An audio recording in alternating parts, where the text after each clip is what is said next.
Friends, good morning.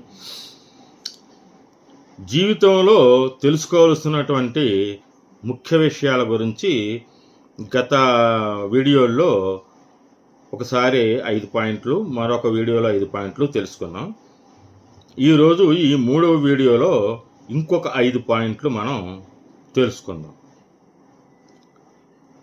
నేను ఇలాగా విభజించి ఎందుకు చెబుతున్నాను అంటే, అవి మనం తక్కువగా ఉంటే మన మనసుకు ఎక్కించుకోవచ్చు. ఇంకో విషయం ఏంటంటే, నేను ఈ విషయాలన్నీ కూడా నా డెస్క్రిప్షన్లో ఉంచుతున్నాను. మీరు మళ్ళీ చూసుకోవచ్చు. కావలిస్తే కాపీ చేసి పేస్ట్ చేసుకోవచ్చు. నా వీడియోను లైక్ చేసి సబ్స్క్రైబ్ చేయవలసిందిగా ముందే కోరుతున్నాను. ఒక్కోసారి లాస్ట్లో మిస్ అవుతున్నాను. ఒకటి, మంచివారు దూరం కావటం, చెడ్డవారు దగ్గర కావటమే దుఃఖానికి నిదర్శనం. ఇది మీరు నిజ జీవితంలో గమనించే ఉంటారు. రెండవ పాయింట్, బలహీనుడిని బలవంతుడు కొడితే బలవంతుడిని భగవంతుడు కొడతాడు. ఈ విషయం అందరూ కూడా గుర్తుంచుకోవాలి. ఇక మూడవది, కాళ్ళు తడవకుండా సముద్రాన్ని దాటగలవు, కళ్ళు తడవకుండా జీవితాన్ని దాటలేవు.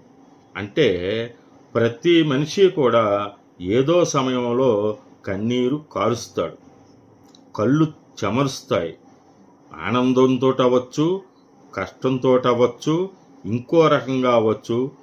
భగవంతుని దగ్గర కూడా మనం కళ్ళుట నీళ్లు కార్చి ఆయన్ని వేడుకుంటూ ఉంటాం మన కష్టాలు వచ్చినప్పుడు.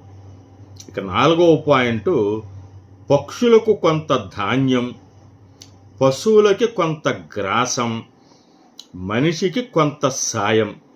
ఇదే జీవితం. ఈరోజు గతంలో పక్షుల కోసం ధాన్యపు కంకులను కట్టేవారు. ఇప్పుడు ధాన్యము లేదు, కట్టేవారు లేదు.